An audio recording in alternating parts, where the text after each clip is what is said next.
IPMNation.com.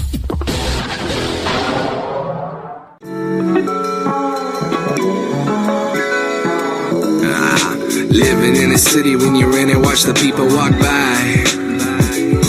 And if you listen real close, you can hear them talk about their lives. And some hate it, some love it, some are felt, some are just tired. These are the people in the neighborhood, they just trying to make it out right. See, she never wanna be a New Yorker. Hey, good morning, afternoon, or evening. Once again, whichever time you're listening to the show, this is Dr. John Rich, and my show is called Dr. John's Neighborhood. I'm once again delighted to be talking to you from my dining room in Dover, Delaware. I have a treat for you guys, which is that after I do this first part of the show, we go to break and come back, we're going to be talking to a couple of good friends of mine, George Edelman and Julie Gorman, about the work that they do as physical therapists.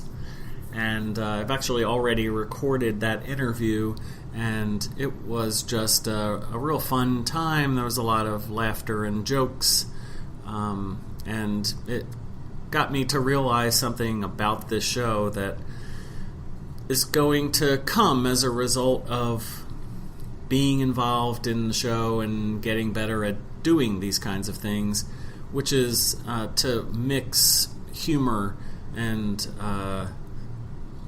whimsy into conversations. I'm sure some of you have listened to a couple of the shows, and by now you're saying, Dr. John, where is the whimsy? Yeah, I'm sure that's what you're saying. Anyway, talking with George and Julie, which again you'll hear that interview after the break, around 30 minutes into the hour, really just kind of showed the potential of these kinds of conversations when I'm able to be around people who bring that side out of me. What you may not know if you've never run a television show or a radio station is that it's kind of difficult to tell jokes and have that whimsical attitude that you're all demanding from me when you're just sitting alone in front of a microphone.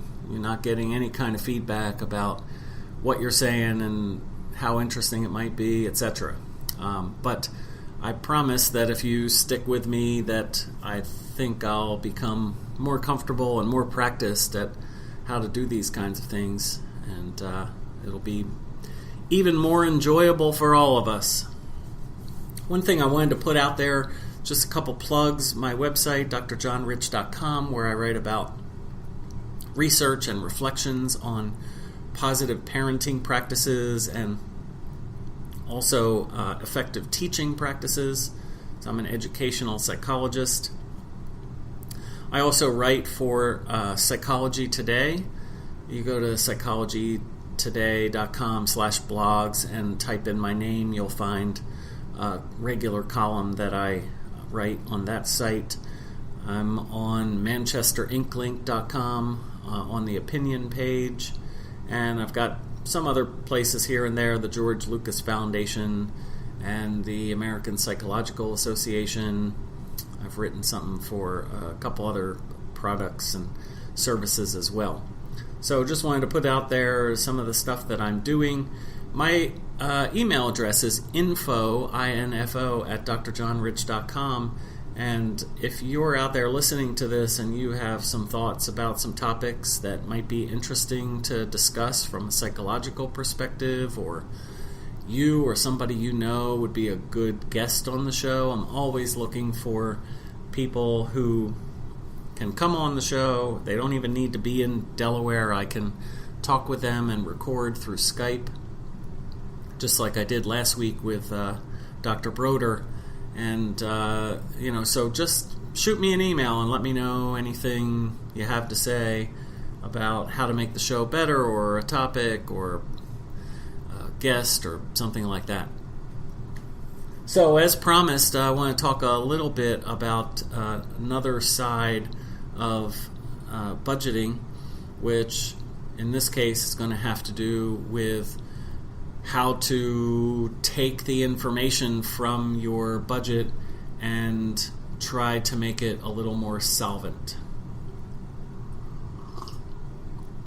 Sorry, just taking a sip of coffee. So, I told you that if you wanted to, you could take last week's conversation and do a little bit of homework and write down all of your income and write down all of your expenses and how exactly to calculate those things. And now what you have in front of you is an accurate picture of where things stand for you if you don't do anything else. If you just keep things going, then when you add the expenses, if they're higher than the income, then you're going to continue to sink deeper into debt. If you're lucky enough that your income is higher than your expenses, then you're probably good to go. But I would encourage you, even in that situation, to maybe take some of the tips that I'm going to give you to try to make the fact that you're ahead put yourself in a situation where you're even more ahead. You can always take some extra money and invest it, or use it to go on vacation, or whatever it is you want to do. Everybody could use a little bit more money. So, there are 3 parts to what I want to discuss, and hopefully I can cover them in the amount of time that I have today. And if I can't, then we'll have another installment of this whole discussion about budgeting bleeding into next week or even the week after. Those 3 parts that I want to talk about are: 1, decreasing your expenses. So if you take your calculation and make the calculation for the expenses lower, then that moves you in a better direction in terms of having more money than you coming in than going out. Number 2, some thoughts that I have about how to increase your income. You might be scoffing at the idea that you could increase your income, but I'll point you in the direction of a couple places, including one in particular, where you can find extra work or things that you can do to bring in some extra money. And then finally, some thoughts about what you could do to invest any surplus that you might have. So those are the 3 areas. One thing that I want to say about the whole decreasing expenses versus increasing the income debate is that it's a false debate. What matters is the final calculation. So you add up all your income, then you add up all your expenses, and then you subtract income minus expenses. And if you have a negative number, then you're falling behind. If you have a positive number, then you have a surplus, which is the goal. But if you just think about that mathematically, it doesn't matter which side of the equation you affect. If you make the expenses number lower, you're still going to end up with a higher overall number after that subtraction. And it's the same if you increase the income. So let's say you have $50,000 coming in and $55,000 going out. So you have a drawdown of $5,000 per year. If you can lower your expenses by $5,000, then you've got a balanced budget. But you could also raise your income by $5,000 and you would also have a balanced budget. It doesn't matter. And so usually the technique that people are going to use when they come to me and ask for some budgeting help is going to be a combination of lowering the expenses and increasing the income so that the 2 changes in the 2 sides of the equation equal or exceed the amount of shortfall that a person has. So in this hypothetical example where somebody is bringing in 50 and spending 55, it doesn't matter exactly how you go about creating a balanced budget as long as you come up with $5,000. And coming up with $5,000 is not only coming up with $5,000 of income, it's also lowering your expenses by $5,000. It doesn't matter the equation. The end of the equation is what matters. So if you can lower your expenses by $3,000 and then find a way to make an additional $2,000, the equation still ends up being balanced. You would go from 50 to 52 on the one side in terms of your income, and you would go from 55 down to 52 in terms of your expenses, and you would have 52,000 minus 52,000, and there would be a zero deficit. So that's the balanced budget we're looking for. And a lot of times people feel like the only thing that I can do to help my budget is to increase my income, but decreasing your expenses is equally effective. So let's talk about decreasing expenses. First of all, it's one of the most important things that I can tell you, that if you have credit card debt, that needs to be your focus, because I can guarantee that your credit card debt is charging you a higher interest than anything else. Now, of course, if you have a mortgage, you have to pay your mortgage, because if you fall behind on your mortgage, that's going to affect your credit score pretty hard. But if you have student loans and you also have credit cards, I would say that you need to figure out something to do with those student loans so that you can pay the credit card down. Typical credit card percentages that they charge you going to go anywhere from a low of 14% all the way up to 28%. And your student loan is likely to be more in the 4% to 7% range. So if you can just imagine having a $10,000 credit card bill at 20% interest, if you leave it alone and don't pay anything on it, you're going to end up owing $12,000 at the end of the year, so you're going to owe an additional $2,000. If you have a $10,000 student loan at 6%, then at the end, if you don't pay it, it's going to be $10,600. Hopefully you can figure out this math that I'm doing off the top of my head.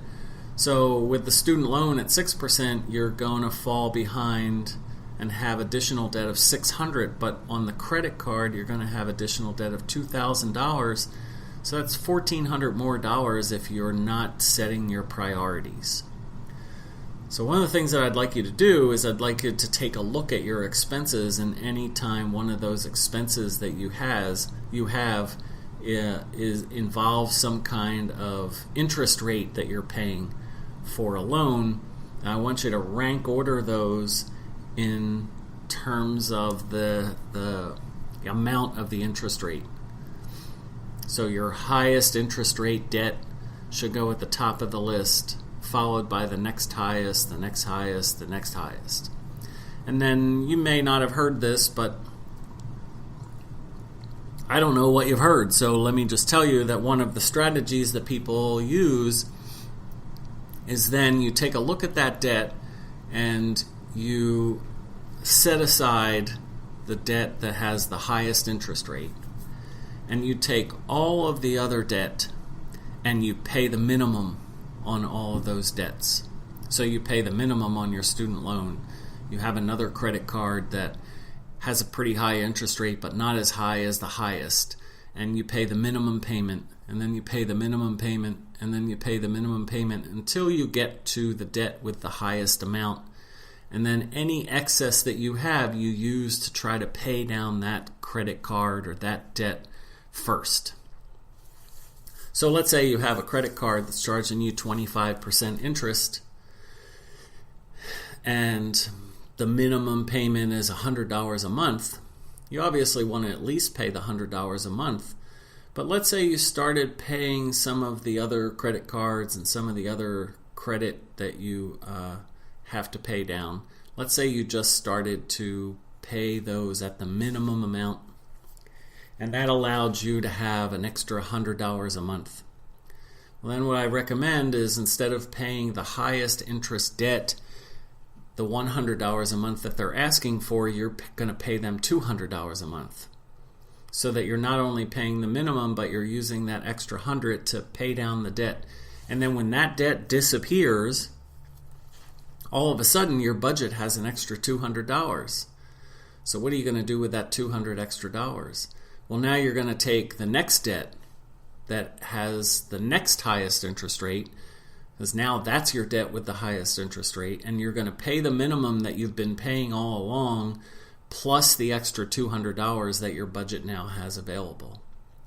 And you're just going to keep doing that, so whatever you're paying for the highest interest debt, when that debt gets paid off, then you tack that same amount onto the minimum of the debt that is the next highest, and you're just going to work your way down the expenses until you've got a real handle on what's left. So that's one of the things, decreasing expenses. One of the most important things you can do there is to take, especially credit cards, any debt that you have that has a really high interest, try to pay that off so that the money that you've been paying to that debt can then be applied to the next debt that has a high interest rate. Something else that I did is just looking at the budget.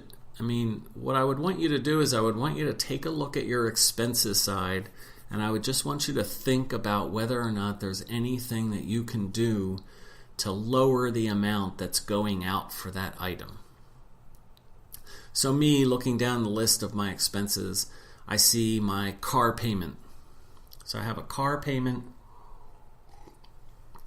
The car payment is costing me $350 a month. There's not really anything I can do. When I take a look at the interest on that car payment, I'm only paying 4%, and it's actually going to be paid off in 12 months. But it doesn't make any sense to me to pay extra on the car debt to save the 4% interest when I also have credit cards and other types of expenses that are costing me a higher interest. So in terms of the car payment, I wouldn't touch that. But I also have car insurance, and the car insurance has some wiggle room. I used to be paying $240 a month for my car insurance. I called and I talked with my insurance company, and they told me that if I put together the mortgage or the insurance on my house with the insurance on my car, that I would get a discount for that. And I ended up now paying less money for the insurance on my house and less money for the insurance on my car, to the tune of about $30 a month. So $30 a month isn't all that great, but when you add it together with other places where you might find extra money by decreasing your expenses, it all starts to add up. I can also, if I have a credit card debt now, I can take that $30 a month I was spending on my car insurance and I can apply it to my monthly credit card payments so that I get rid of the credit card debt as quickly as possible. I also found that you can lower your car insurance just by talking to them about the coverages that you have, and maybe you're going to raise your deductible, or maybe you're going to get rid of some things that you haven't used maybe you have comprehensive insurance and you haven't used that before, maybe you want to dump that. So, use your insurance company representative to talk you through some ideas about how you might lower your car insurance payment. My clothing budget. So my family is myself and my wife and my 2 children. There are always things that you're going to have to buy for your family to keep everybody clothed, especially the children. And there are certain items of clothing that you just have to buy new, in my opinion. I mean, when it's time to buy shoes, you should probably buy new shoes. When it's time to buy underwear, God forbid that you go and buy used underwear. I've actually seen that in Goodwill. We have a Goodwill here, and they have a bin where you can buy underwear for like $0.25 a piece. But it's somebody else's underwear. I don't know. That just doesn't seem like something that I want to do. And I think socks too. But there are items like T-shirts and shorts for playing outside. There are some items where it's perfectly okay to buy them from Goodwill. You can get a T-shirt at Goodwill on certain days for $1 a piece. You can get a pair of shorts for $3 a piece. So they have these days at the Goodwill where Monday this item of clothing is half off, and Tuesday this item of clothing is half off. And so I'd recommend that you find out what their schedule is, and then when it's time to buy a certain item of clothing, if you think it'd be okay to buy that item of clothing used, then go on the particular day when that item of clothing is going to be discounted even further. The truth is that your kids are growing all the time. You buy them a t-shirt for $20 that has some kind of funny saying on it or something, and in less than a year it doesn't even fit. So that's my opinion. You can lower your clothing budget by doing that. Going out to dinner. I have a line item in here about going out to dinner. Well, one of the ways that you can lower that amount is go out to dinner less. It's obvious that if you cook at home, it costs you a lot less money than if you go out, especially if you're a smart shopper. But if you don't want to give up going out, then you can look for specials. So, for example, the restaurant down the street on Wednesdays has half-price appetizers. So if we're going to go out to eat, Wednesday is a good day to go out because we can get a bunch of appetizers for the table and make that our dinner. And we walk out of there, family of 4, total bill for the meal, not including maybe a beer or a glass of wine for my wife, only like $25. But you go there and just order off the regular menu, your restaurant bill might be twice that. They also have a deal on Saturdays, where if you go on Saturdays, they have certain burgers that are half price. One of them is a black bean burger, so if you're a vegetarian, you can get that one. They have a turkey burger, a regular burger. And those burgers, when you make them half price, are between $4 and $5 a piece. That includes some French fries. Once again, we walk out of there not including any alcohol we buy, with a bill that's somewhere around $25 for a family of 4. It's fantastic. And then you can lower the amount of money that you're spending on going out to eat. Every restaurant, it seems, has some kind of deal where if you go on a certain day, then the pizzas are half off or a third off. Or if you go on a certain day, kids under 12 eat for free or something like that. So you could literally just figure out on any day of the week, if I want to go out to dinner, which restaurant should I be going to capitalize on the deal that they have on that particular day of the week. We'll talk a little bit about the food budget when we get to things like couponing and gift cards and stuff like that, so I'm going to skip that for now. And then I guess we can talk about gas for your car when we talk about gift cards as well. So we'll be talking about gift cards. I'm already almost running out of time, so chances are we're going to be talking about that next week. I'm looking at my list, student loans. So my wife and I both have student loans, and I was paying $300 a month. My wife was paying about $275. And all I did was I got in touch with my servicer and asked them what other kinds of deals they had. And they had new payment plans that lowered my payment down to $190 and lowered her payment down to $150. So if you calculate that, we're saving about $220 a month by going on to a different payment plan. Just in case you're thinking, who am I to be talking to you about your budget? I mean, it was only a number of years ago that we had a deficit on our budget of about $6,000 a year, and I was able finally just last year to turn things around through phone calls and negotiations and strategizing how to lower expenses and raise income to the point where we're now a couple $1,000s ahead. So I do know what I'm talking about. I've done it with my own budget. So I'd encourage you to call your student loan company, because chances are they have alternate ways to calculate what your payment is going to be, and you might be able to save some money that you could then apply to some credit card debt that you're struggling to take care of. Utilities, one thing that I noticed was we have oil heat, and our oil company, I never even knew this until I called them. They had a deal where you can lock in the price of your oil at the beginning of the season. And so I would take advantage of that. I don't know if you know this, but generally, if you are looking at oil prices in the late summer to early fall, oil prices tend to be lower than at other times of the year. So if your oil company has an opportunity for you to lock in oil prices, you might want to call them in August or September and lock in the price of oil at that particular time.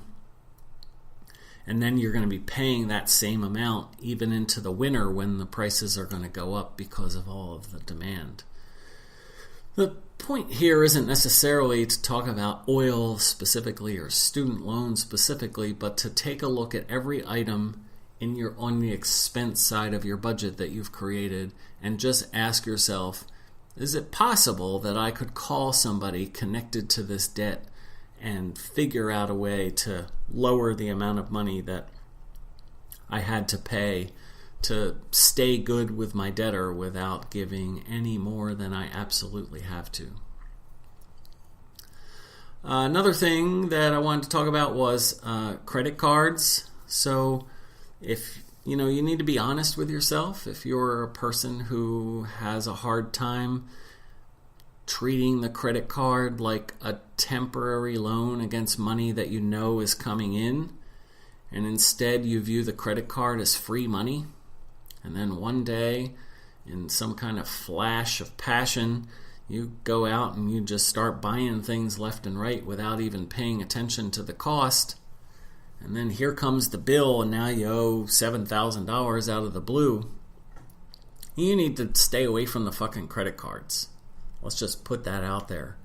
If you can't treat the credit card as just an easier way to spend your money without having to carry cash, but you can limit the amount of money that you put on the credit card to the amount of money that you know you're going to be able to pay back when the bill arrives, then by all means, get yourself one of these credit cards that offers points, and you're getting yourself an immediate discount.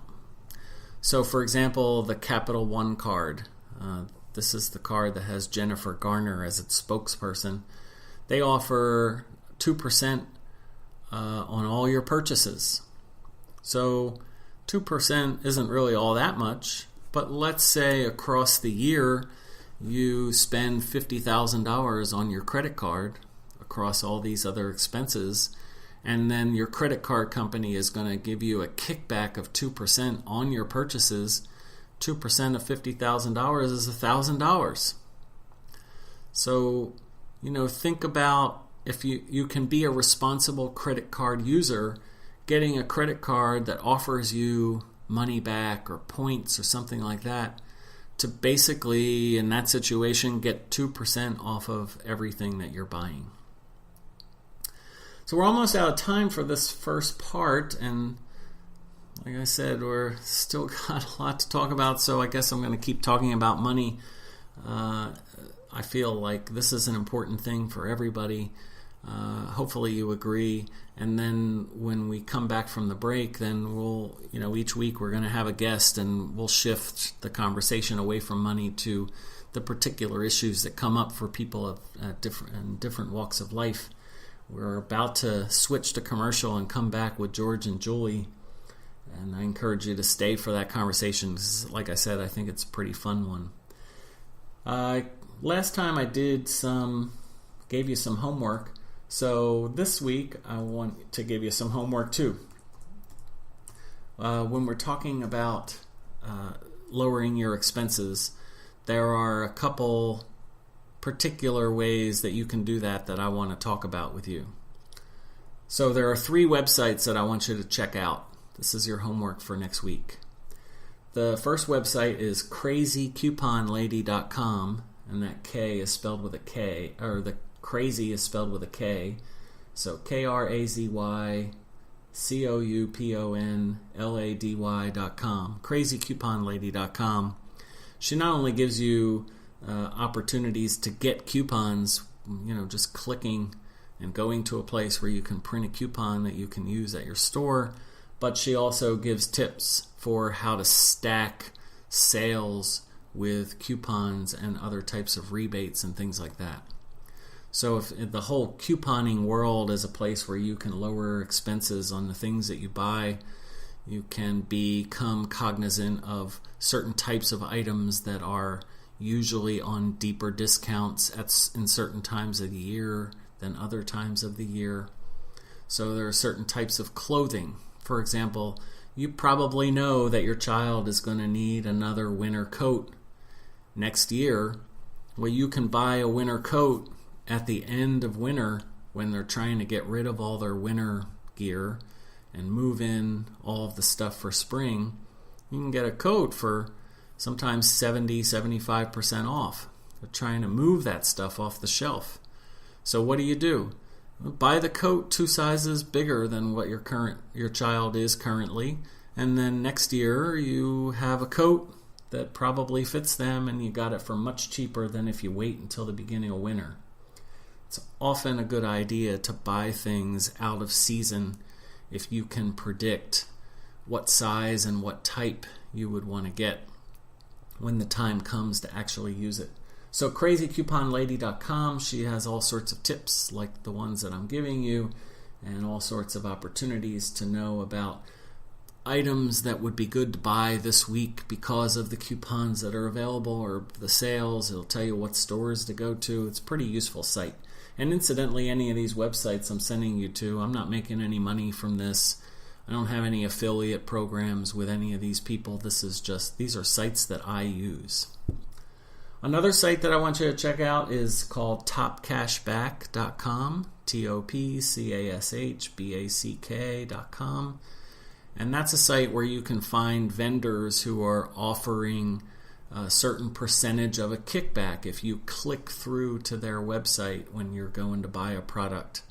This is a really easy way to lower your expenses. If you know that you're going to buy something at Dick's Sporting Goods and you go on Top Cashback and find out that they're offering 5% kickback on anything that you buy at Dick's, if you click on this particular button that appears on topcashback.com, you're going to spend $100 at Dick's. This is money you already know you're going to spend, and now you know that you're going to get $5 off just by taking an extra 15 seconds to click over to Dick's through this Top Cashback website. It's just really a no-brainer. And then the last one that I want you to check out is a site called Gift Card Granny. giftcardgranny.com. And Gift Card Granny is a place where you can buy gift cards to different vendors at discounts. And so when we finish up this little primer on how to decrease expenses, those are the 3 sites that I'm going to talk about next week. So check those out and become familiar with them. And when we come back, my first half hour will walk you through just how valuable those 3 things can be for lowering your expenses. Even one by itself is a good start, but the 3 of them in combination can be extra powerful. You can lower the amount of money you're spending on a lot of household and food items, putting those 3 tools together in concert, sometimes by 15, 20, 25%. All right, so hopefully that's helpful, and I'm looking forward to having you come back after the break. Let's go do a quick commercial, and when we come back, we'll be back with George and Julie. Thanks for listening. 10 years ago, the energy market was deregulated. This opened the market to new suppliers. Ambit Energy is one of those suppliers. Go to ipmnation.ambitrabbit.com and see how you can not only get free energy by switching to Ambit, you can also earn travel reward points while lowering your utility bills. Learn more by going to ipmnation.ambitrabbit.com. Start saving today.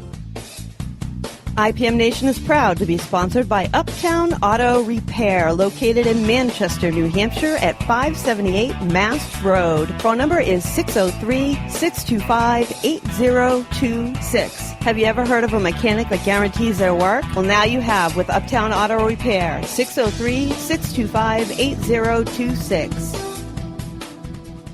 IPMNation.com. All right, we're back, and I'm sitting here at my dining room table with two really good friends of mine. George Edelman, say hi, George. Hello. And Julie Gorman, say hi, Julie.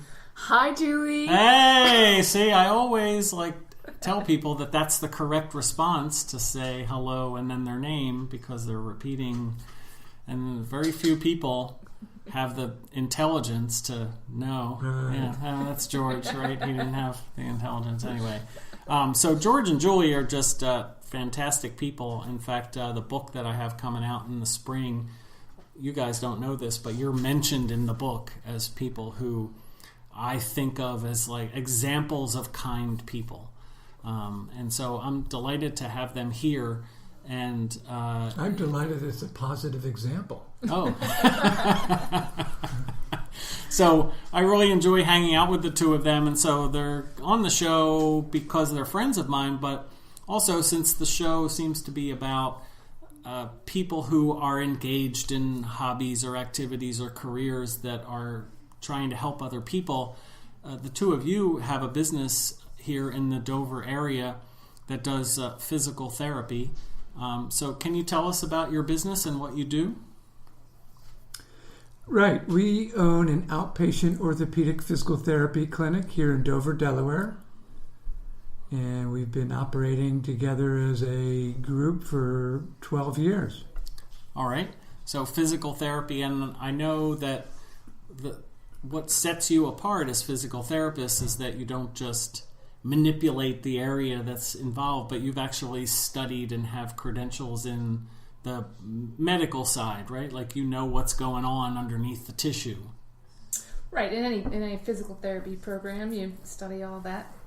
And then we went and got some advanced degrees in manual physical therapy and orthopedic physical therapy. So that adds to it. And you just went through learning about acupuncture too, right? Not quite. So we are studying dry needling, which is a newer modality to the physical therapy practice. There are many similarities with acupuncture, but there's differences as well. So we're in the process of that, which has been a very advantageous and helpful addition to our practice. Yeah, I remember when you were going through it that you actually went away for a weekend, right? And you were just being stuck with needles all the time by these trainees. That's right. And we're coming up in the spring. We'll each do the second course in that process as well. Yeah. And one of our other therapists just got certified, so we're using it a good bit. It's been very helpful. All right. Yeah.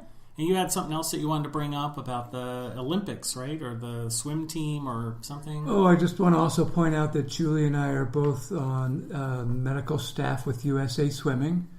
And we've been in that capacity for almost 18 years.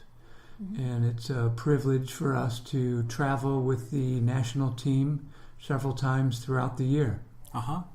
And how did you get that opportunity? That seems like everybody in your field would want to be able to do that. So how did you end up getting selected? So both George and I are avid swimmers. And we both had dedicated a lot of time to it and had some success at it. And I've done a lot of work with USA Swimming on both on what I call the dry side. So in What's that mean? The organizational side, okay. I was an athlete representative. I served on their board of directors over the years and everything, and learned about their committee structure. And so as I transitioned from an athlete to a professional as a physical therapist, I looked towards their committees that and you had a network and all that stuff. Right, network of okay, now how can I help the sport I love? And I can do that with my physical therapy degree. And so you're the real reason, right? George is just hanging on your coattails over here. Exactly. Well, might have been how it started, but he's made a pretty big inroads and helped write a chapter in a book. And oh yeah, I didn't know about that. Yeah, what's that? What's the chapter in the book? What's the book? It's the Biomechanics of Swimming was the chapter, and the book is a large sports orthopedic and sports physical therapy book. Wow. And so I contributed to the swimming portion of that. I see. I didn't know anything about that. Yeah. So let me take you back in time to the point when you decided that is physical therapy, is that your first career? Or did you have another career before that? Either of you? Yeah. We each had other careers. Oh, yeah? Okay. And what were those? I'm just curious. Yeah. So I actually was It's like I said to everybody that you're my friends, and now I'm like, I don't know anything about you. Right. So I have a undergrad degree actually in computer science. So I was working in a hospital in their computer science department. Okay. And didn't like it. and so where did physical therapy get? Like, you wouldn't think that someone who does computer science would then all of a sudden say, I don't like this. I think I'm going to do physical therapy. It seems like completely different. Right. I think my athletic career, lended itself to that. And once I worked in computer science for about a year, I knew I did not want a desk job. Right. So I started looking for jobs that were more active. And so combination of athletics and active careers and helping people. I'm just a person that likes to help people. Went that way. Yeah. I want to come back to that concept after George talks about. So what did you do before? So my undergraduate degree was in history. Okay. And I was a lifeguard on the beach in Malibu. And I was involved in an ocean race, and I dislocated my knee and tore a medial meniscus, and had about 6 months of physical therapy, and really developed my passion for the profession as a patient. You didn't find that you were able to heal that by reading the Constitution or, something by John Locke or anything like that didn't work. It didn't work, yeah. What was your area of history? American history. Okay. And just like the whole thing or a certain period? I actually did my dissertation on the Amish. Did you? I did. Really? Yeah. It's a fascinating group. Yeah, that's an entirely different conversation. I got my whole... they annoy me, to be honest with you. With all their, they think they're better than us with their electricity ban and all this other kind of thing, and yet they're in Walmart walking around with sneakers that were made with electricity. But anyway, I don't want to go get into that. But I would love to talk to you about that maybe after the recording. So you had a personal issue, and then you had to have contact with people who were physical therapists. Right, yep. And then you were amazed that they were able to turn it around? Is that what happened? That's right. And I think, like Julie, I didn't want a desk job, and the whole part of the profession, about our profession, just appealed to me. So then you decided, I'm going to go to school, and then you decided, I'm going to go to school, and you converged at the same school, and then you heard fireworks, and you saw one another across the... Julie kept on asking me out, and after about the 10th time, I told her I'd have coffee with her. But have we not told you that story? Tell us the story. Yeah, you do it better, George. So I'll set it up, and then he can. So we ended up at the same school. It was a brand new school, so there were 50 people in George's class, 50 people in my class, and they held a welcoming dinner so we could meet each other. And the director of the school looked like and spoke like a very tall Boss Hoggs from the Dukes of Hazzard. So he was short and he was large. Tall, but the rest of it, Boss Hoggs. He was a tall Boss Hoggs. All right. And so he had a big pumpkin of a head. And he had that southern accent. And Julie, I got somebody I'd like to introduce you to. And then he went on to say, hey, George has been swimming all by himself so glad you're at school, Julie. Julie, this young man is looking for somebody to swim with. That sounds like a euphemism. Yeah. So that was the introduction. And then, how long before you guys knew that there was something extra in the water? I love that. Like, was it pretty quick that you guys were interested in one another, or did it take some time? Quite honestly, I think Julie's still coming to terms with it. Right. The discussion. It was a semester, right? Yeah.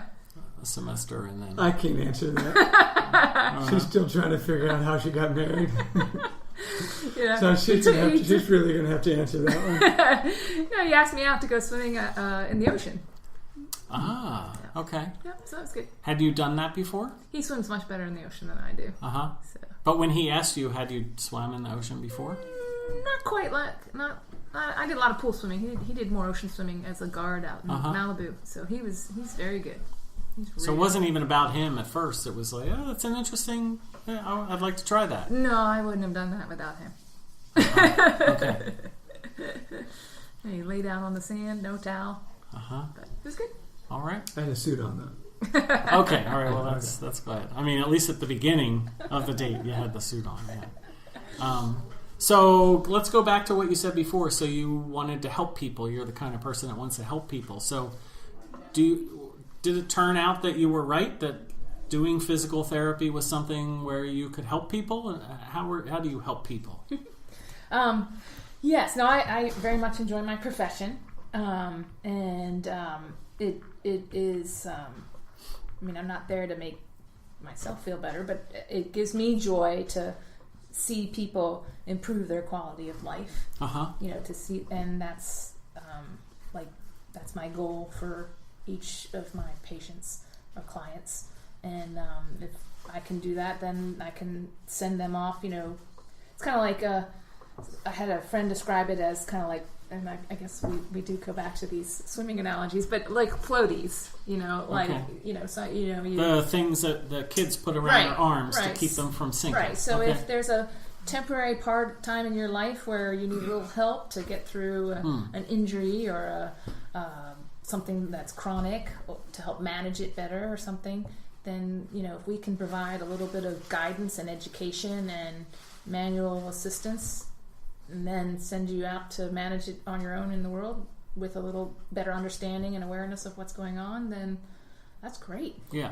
To help you help yourself. Right. Yeah. So, I was reflecting on you being on the show, and I was thinking that, at first glance, when you think about somebody who's a physical therapist, you think, oh, I got a pain in my knee, you help my knee. I have a pain in my back, you help my back. Oh, I hurt my shoulder, you help my shoulder. And then that's it. That's the entire job. But there's definitely, from talking with you, an element of your job that is psychological, right? I mean, in what ways does the job intersect the connection between the mind and the body? Boy, as we were talking earlier before the show, Dr. John, I think I said convincingly that every day there is a strong psychological component to our treatment plans. Right. With so many different aspects. And one aspect might be taking advantage of the placebo effect. Okay. Right? How's that? Well, the placebo effect would be just, when you're creating a treatment plan for somebody, let's say it's their shoulder, and we introduce modality and tell them with convincing language that this is going to help you. Okay. So and you talked about how, since you're the professional, you have a certain amount of authority behind what you're saying. And so when you go in there, the person might be worried, so I'm a tennis player. And I came to you because I had some plantar fasciitis in my, is that how you pronounce it? Fasciitis in my one foot. And I really was worried that I was going to be told, you got to stop playing tennis. It's too hard on your foot. And the fact that I had this professional who was telling me, I don't know, we're going to be able to work through this, and it's this, and this is what we're going to do, then I could kind of relax into what I needed to do to get there, because you had made me feel like, okay, everything's fine. It's going to be okay. I don't need to be anxious about it anymore. It's just like a work in progress. So that's kind of what you're talking about? Exactly. I think people just need to know that they're going to get better. And they need to hear that from an authority. And we could be the authority, or the MRI that reveals that there's nothing wrong with their back or their shoulder is the authority. Or it could be, a physician or a well-known physician that says, Dr. John, you'll be playing tennis in 3 weeks. Okay. And then we see those patients that get that information, that they start to get better. Right. Regardless of what we're doing. Yeah. I mean, I think you probably see that among psychologists and therapists too, where somebody might come and then along the way, as they're describing their issue, they'll point blank say, like, am I crazy? And you can tell them most times, no, you're not crazy. I mean, it makes sense that you would be interpreting things that way. And, so let's talk about interpreting them in a different way. But they want to know that all is not lost, and I need to be put in the loony bin. And now, it's time to do some work. It seems like there's a lot of parallels there. Definitely. Yeah. Mm-hmm. So, what about, you talk about quality of life, and that seems like a psychological term too. So, you feel like you improve people's quality of life? Yeah, I mean, I think that's one of the main goals, and that could be different for each person. So, one of the things that I think we strive for is function, and what helps that person, have a good quality of life. So they don't necessarily have to be like totally non-functioning.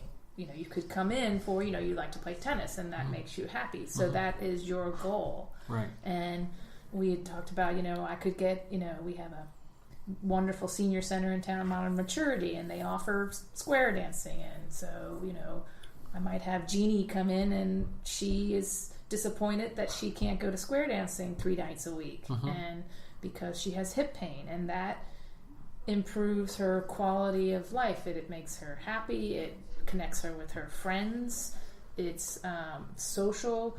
It keeps her active. Little that type of thing. So that is an important goal all around. And so my job is to help her physically to be able to reach that goal. Yeah.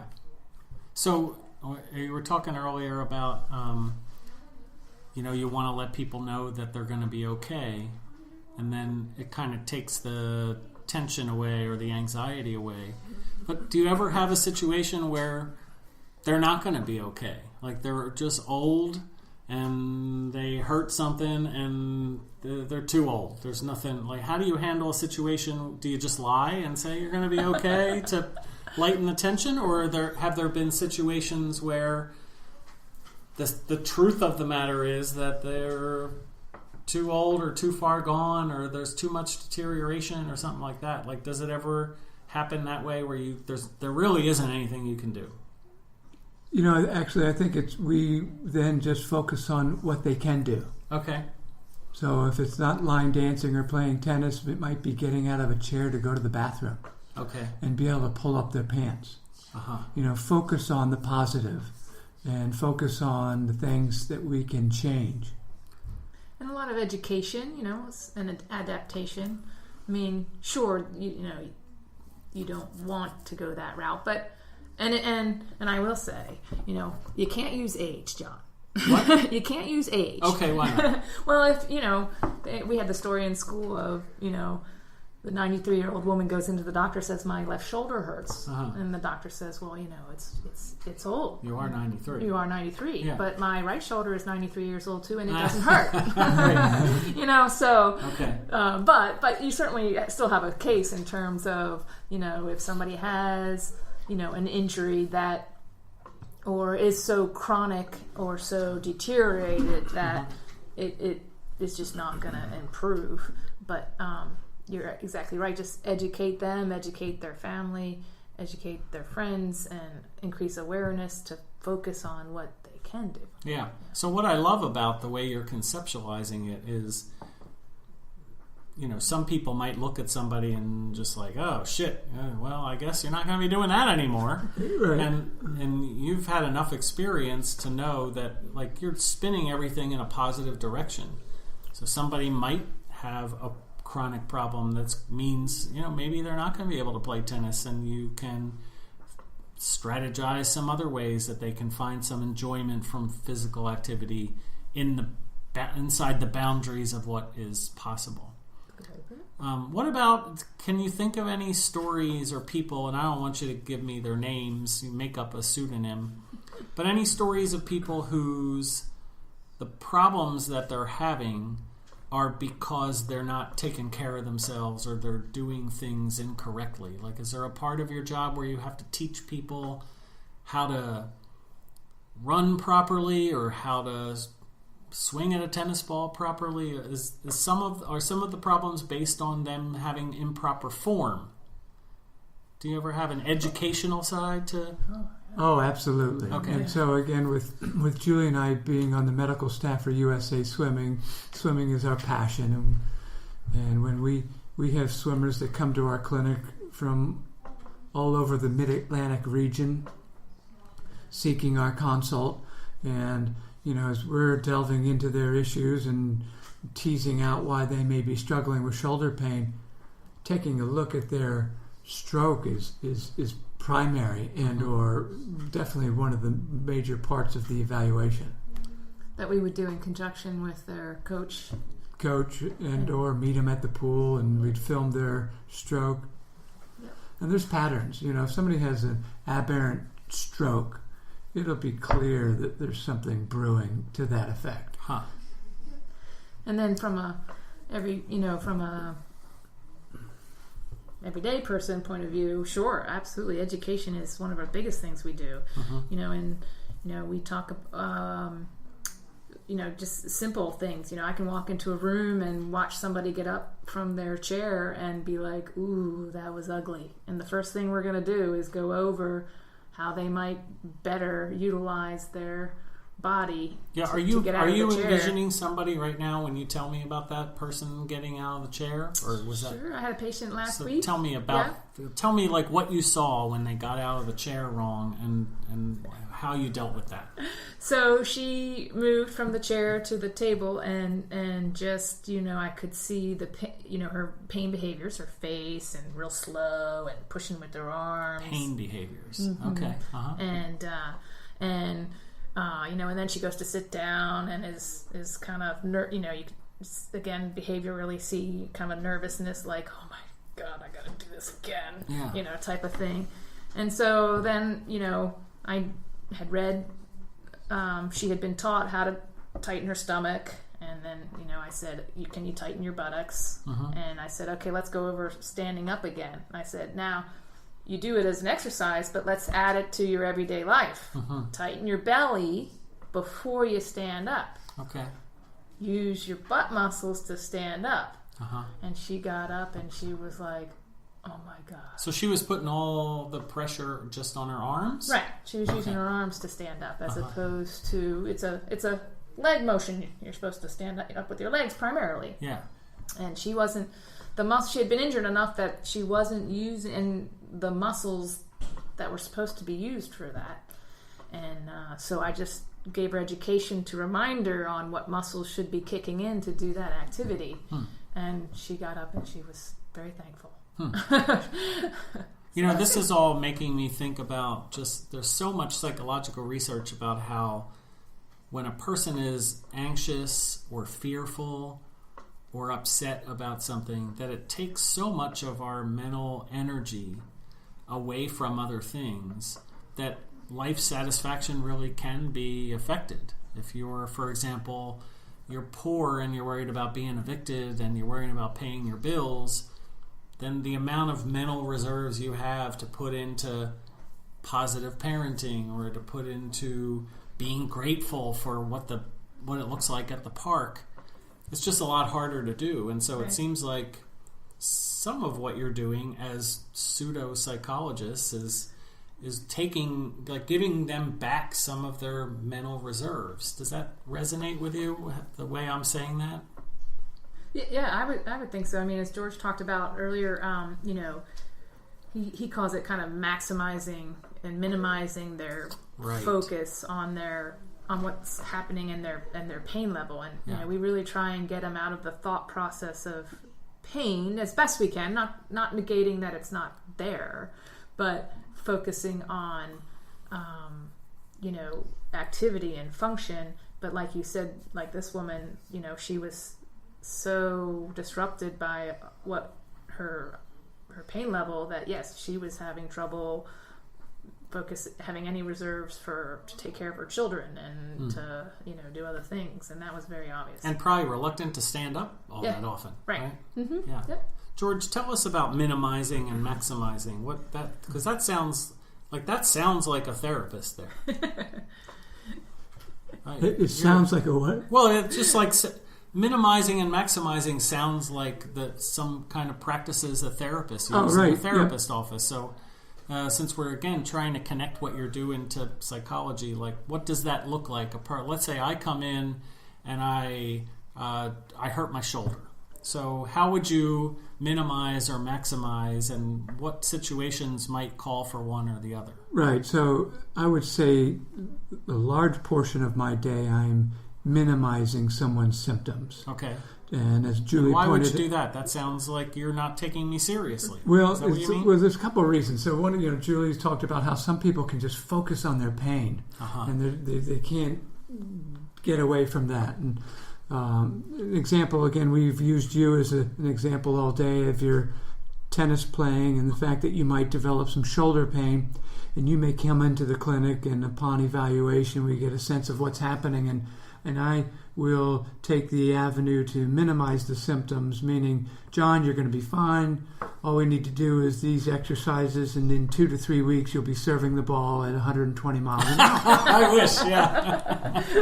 and that's an example of minimizing it. And in most cases, I would say 95% of the people, minimizing their symptoms really enhances the healing process. And then we spoke earlier about how there are instances where we might have to maximize the symptoms. Okay. Why would you have to do that?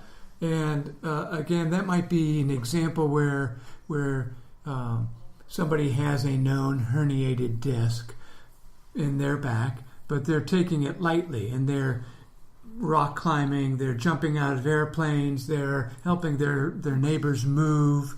And you have to stop them, and they're not getting better. And then you got to say, Randy, you have a herniated disc in your back. You need to take it easy, or you're not going to heal. Or you're not going to be able to do that anymore, or something. Right. And this is a word we picked up on this earlier this week that I love it, is being selective.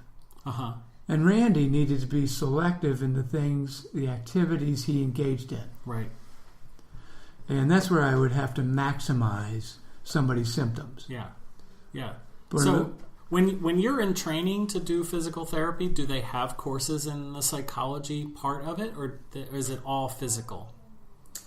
How to do this, what this muscle is connected to this bone, whatever? Okay. Oh, I was motioning to Julie because we had one course. One course in 6 or 7 semesters. It was like, what was it, psychosocial something or other. And psychosocial something or other. And I think part of it is it's one of those, you got to go back and do it now. It's hard as a student where you haven't had all these relationships with patients to really take advantage of that course. Right. He was an interesting guy. He wore the same colored pants and the same colored shirt every day. But you're sure it wasn't the same pants and the same shirt? No, he pointed out he had 6 or 7 of the same thing, and because he wanted to minimize the decision making in his day. The psychologists are some of the craziest. Yeah, that's interesting. Would you advocate that physical therapy programs have a little bit more of the psychological side to it. They've said that about medical doctors, that if they don't have the right bedside manner, that can really affect the recovery period. Yeah, I mean, I think everybody should come out of high school with like a finance and a psychology degree because it's in everything we do. But but ideally, yeah, that'd be great. Realistically, we gotta learn so much else. It's already a pretty long program. It is. Yeah. It is. But do they have professional absolutely. development things that you can do that are on the psychological side? They do. They do. They do. Yep. Mm-hmm. Have you taken any of them? You haven't. I took one about 3 months ago, and it was about catastrophic pain, and being able to identify catastrophic. What is that? Give me an example of catastrophic. It's more. I'm sorry. Maybe they're catastrophic. What would the word be? They're catastrophizing their symptoms. Oh, okay. Like they don't think they're going to get better. Right. And so there's been a whole group of physical therapists that have studied this. Stephen George out of the University of Pittsburgh. He was at the University of Florida. He was a Gator at one time. And Go Gators. Years ago, he started fear avoidance beliefs. And those if somebody has elevated fear avoidance beliefs, they're afraid to move. Or they don't think they're going to get better. They're afraid to do things because they've got this injury. And you're just going to make it worse. Right. And so there's tools out there for us, like questionnaires that we can give patients. If we identify or suspect, then we can use somebody who studied this and have them fill out some questionnaire that will help us quantify their catastrophic symptoms. Or categorize their fear avoidance beliefs. Right. And all, again, it sounds like the reason to do all that is because you care about the patients having a better quality of life. You're not doing that just to benefit yourself. You're doing that as well to try to identify thought patterns and then address them, or things that are getting in the way of them being able to thrive. Right. Yeah. Exactly. Well, that's good. Let's just use let's end, because we're actually a couple minutes over, which is okay. But you had a funny story about somebody with neck pain. Can we just let's end on that story, because that's just a fantastic and funny way to end it. Well, sometimes if people aren't necessarily getting better, you ask them about their day and their patterns and their week. I saw somebody on Wednesday, and this Jeannie had good neck, her neck pain was better. And I saw her on Friday, and her neck pain was good. And then she came in on Monday, and she's like, man, my neck pain is terrible, and I'm not moving well and everything. And so, well, what'd you do over the weekend? Well, my boyfriend came to town. And I'm like, okay, so you spent a lot of time doing what with your boyfriend over the weekend? It's like a little chicken head movement? Is that what you're... A little chicken head moving there. And so you get a little explanation as to why her neck pain. So something in the process of her activities of nightly living were contributing to her neck pain. Right. But that's a good identification for her to know. Yeah. So earlier we talked about how sometimes what you have to do is you have to teach people how to do something correctly so that they don't get injured again. So did that come into play in this situation? Well, you had to teach her how to do that activity. No, you probably should have modified it. Modify the activity a little bit. Had a little discussion. Well, thanks. This has been very fun. I'm happy to have you here. I have a feeling we could probably talk for another who knows how long, but we do have a limited amount of time. So can you just tell us, give us your address and the name of your place and a website, or anything you want to know for people who might want to find you and look for your services? Well, we definitely have the hottest handle on Instagram in Delaware. So we can probably start with that. It's Edelman Spine. But again, the name of the clinic is Edelman Spine and Orthopedic Physical Therapy. And our website is ESOPT.com. Clever. Yeah. An acronym. John, Thanks, it's been a thrill to be part of this show. Okay. Yeah. It's exciting. Good. It is exciting. I'm excited to be able to do it. And anybody out there, I wanted to make a quick plug for the show, that if you're out there and you have a topic or something that you want me to address, I'm open to that. Just send me an email at info@drjohnrich.com. And so we're going to end here. Thanks again, Julie and George. Thanks out there for listening. Talk to you next week. Living in a city, when you're in it, watch the people walk by. And if you listen real close, you can hear them talk about their lives. And some hate it, some love it, some are felt, some are just tired. These are the people in the neighborhood, they just trying to make it out right. See, she never wanna be a... IPMNation.com